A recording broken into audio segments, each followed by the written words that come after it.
大概係10年前，當我完成呢艘 Hella 1:150嘅 Premier 模型船，睇落外形典雅、細節豐富，效果比預期理想，冇辜負到之前嘅大量心機。同時為咗保存呢個成果，我喺網上討論區睇睇可唔可以自己再砌個阿加力展示箱嚟擺放。我畫好板塊嘅尺寸，俾新田地街一間阿加力材料店鋸，連鋸工唔使300蚊。如果成個訂做嘅話，聽人講要成1000蚊。結果喺冇經驗同工具下，徒手都做得幾 OK。認識到阿加力原來係一種容易上手嘅物料，而且比普通玻璃安全，唔容易破碎。但個箱做好咗，發現全屋都揾唔到個合適嘅位置嚟擺放，所以艘船就一直孤芳自賞咁放咗喺書櫃頂度，一個備受忽視嘅角落。呢2年嚟，佢不時提起要去揭陽恭賀佢細妹間新屋落成，佢仲問我好唔好將手模型船當作賀禮，寓意一帆風順。佢一向對我所做啲嘢都係一副不以為然嘅態度，今次竟然咁抬舉，用我做嘅嘢當係一個喺認真場合中嘅祝賀禮物，令我感到有啲驚訝。天下無不散之筵席，防疫終有落幕之日。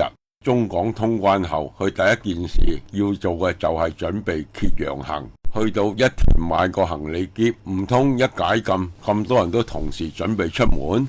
個箱平時亦都係1年會攞落嚟抹一次塵，呢次因為疫情禁足深圳有3年未抹過，所以特別厚塵。我俾張紙巾嚟㗎，我想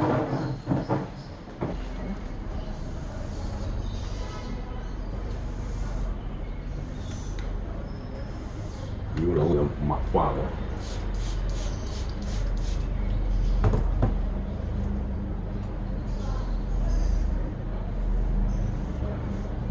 冇咁坑啦，肉酸乜都。張。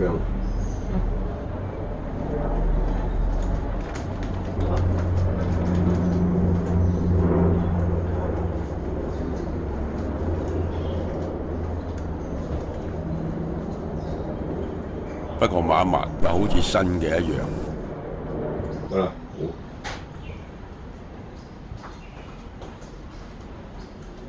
個阿加力箱喺廳度擺放咗10年，仲係睇唔出明顯嘅歲月痕跡。至於仲可以擺到幾耐，我諗保存得好嘅話，再多30年都應該冇問題啩。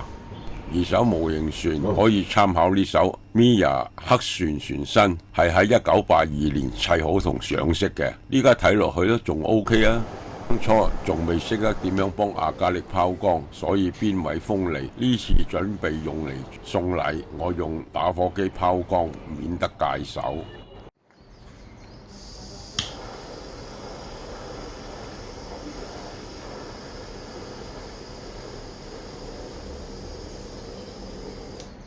既然臨別在即，所以幫架船影多幾幅相作為留念。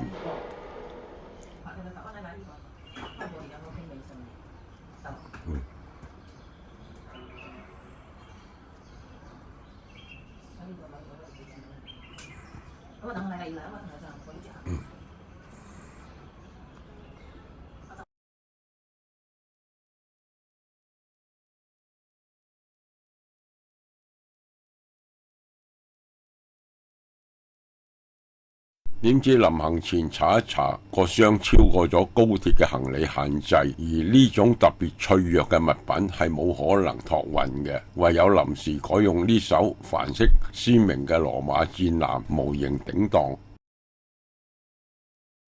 當日喺深圳北站搭下晝點幾嘅班次，列車最高時速去到250公里，唔使2粒鐘就到潮州市。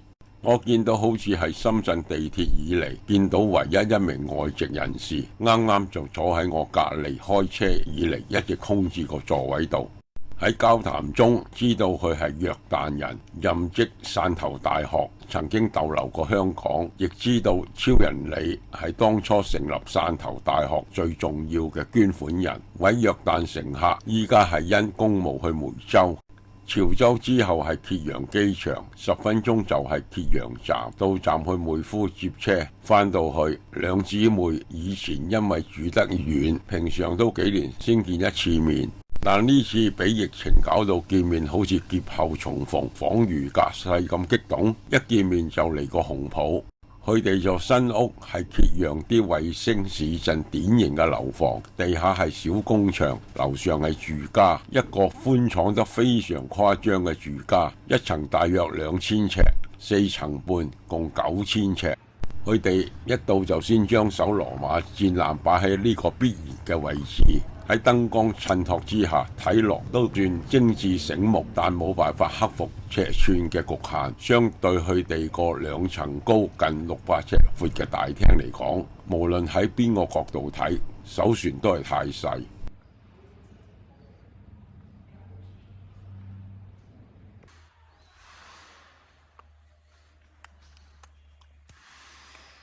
我同佢哋講，睇下你哋幾時會揸車去開深圳，順路將艘大啲嘅模型船運過嚟。佢哋認為都好。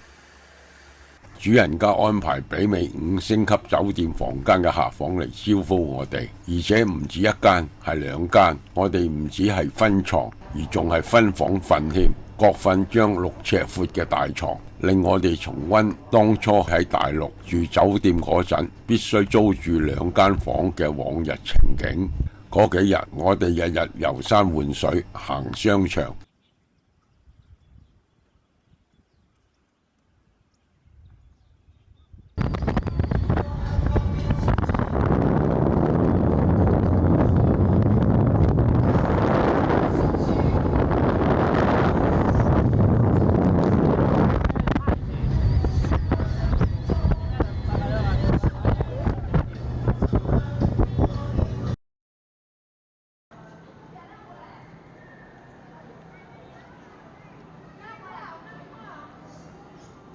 不是自駕遊添。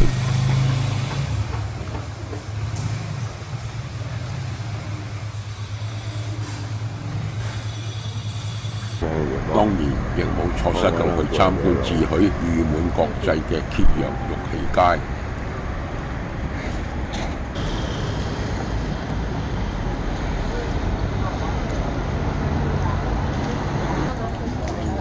哇，有冷貴呀！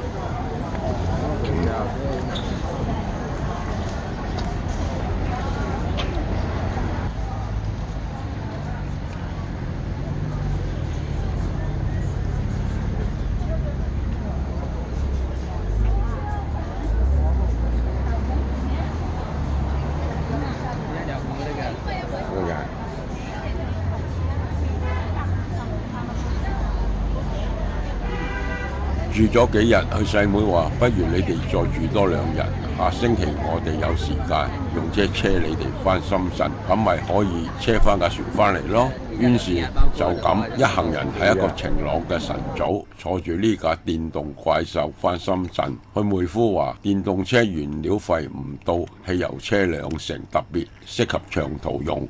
途中我哋就喺呢個沿途最豪華嘅服務站小休嚟回應自然嘅呼喚。返到去後，立即用繩仔將架船固定喺個底座度，保證可以應付車程難免嘅顛簸。佢哋再經3個半車程，當晚返到屋企，立即將架船擺出嚟。即使之前同埋當日較早嘅時候，佢哋都見過呢艘船，但係都係冇乜特別印象。直到架船放喺呢個雖然唔係事先有計劃，但睇落又非常合適嘅位置度呈現出嚟嘅風采，一時間令到新主人讚不絕口，即時射段稱讚嘅視頻俾我。我諗架船如果享有自我意識嘅話，相信佢都會好榮幸自己依家可以安放喺呢個華麗而又寬敞嘅空間。真心在下了，配了貴好奇貴好睇啦，那就睇食物如勁好睇啊！你睇火車得下來啊，正式係真好，我感覺到無食物又好睇。嗱，所以咧連個無弄出來，就是條大鳥過強哈，大鳥過強哈。